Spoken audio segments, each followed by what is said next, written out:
જેને તમે શીત કયો છો, શીતનો અનુભવ કર્યો કોઈ દી કેવો હોય? આ ધનગીરી બાવો છે ને શીત છે, હા, તો જ આ કરી શકે. સિદ્ધોનું કામ છે, હાવ સીધાનું કામ નથી. બધા ભેગા થાય ને સિદ્ધો ત્યારે કામ બને, એકલાનું કામ નથી આ.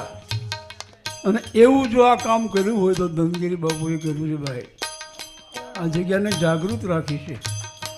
આ બાજુ ભજન હોય કોઈ દી, આ બાજુ બીજું કંઈ ઘણું હોય, પણ ભજનને એને જાગૃત રાખ્યું છે. એટલા માટે મેં તો સીધ રે જાણીને